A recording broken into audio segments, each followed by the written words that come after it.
Бишкекте эмгек рыногу боюнча Евразиялык диалог эл аралык форуму өтүп жатат. Кудайберген Базарбаев Баткенде Марказ айылынын жашоочулары менен жолугушту.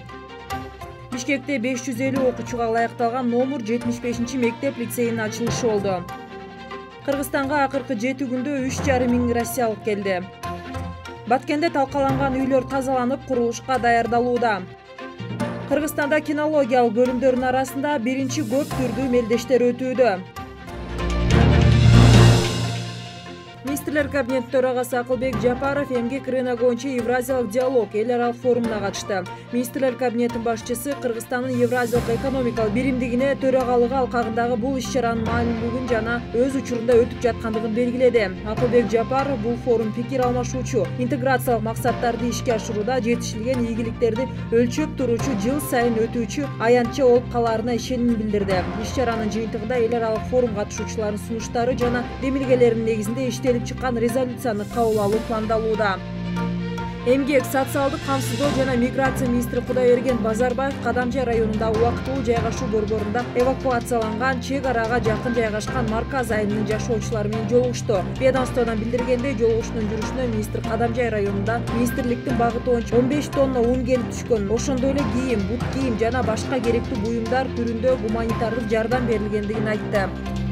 Бишкек шаарында министрлер кабинетинин төрагасы Акылбек Жапаровдун катышуусунда номер 75 орто мектеп лицейинин салтанаттуу ачылышы болду. Белгилей кетсек, номер 75 лицей 1960 жылы курулган жана авариялык абалда болгон. Ушуга байланыштуу мектепти сүздүрүп, кайра курууга туура келген. Жаңы 3 кабаттуу мектептин жалпы аянты 5607 чарчы метрди түзөт жана 550 окуучуга ылайыкталган. Мектептин жаңы имаратында актовый, хореографиялык жана спорттук залдар, китепкана, ашкана жана концерттик зал каралган. 21 сентябрдан баштап Кыргызстанда Россиянын 3526 жараны каттоодон өттү. Маалыматка ылайык, 2022 жылдын 8 айында Кыргызстанда Россиянын 170.003 жараны каттоодон өткөн. Ал эми өткөн жылдын ушул эле аралыгында Кыргызстанда Россиянын 141.323 жараны катталган.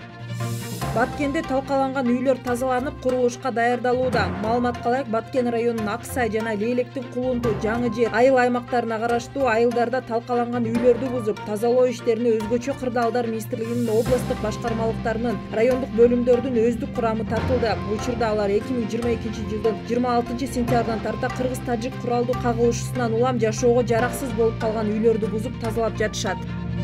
Мамлекеттик бажы кызматынын адистештирилген окутуу бажысынын базасында Кыргызстандын министрликтеринин жана ведомстволордун кызматтык иттер менен кинологиялык биринчиликке биринчи көп түрдүү мелдештин ачылыш аземи болуп өттү. Бажы кызматынан билдиришкенде, иш-чара 2 күнүн Бишкектеги программалык кеңсесинин колдоосу менен өткөрүлүүдө. Мелдешке мамлекеттик бажы кызматынын, УКМКнын чек ара кызматынын, Кыргызстандын ИИМнин жана юстиция министрлигине караштуу жазаларды аткаруу кызматынын кинологиялык бөлүнүштөрүнүн кызматкерлери катышууда.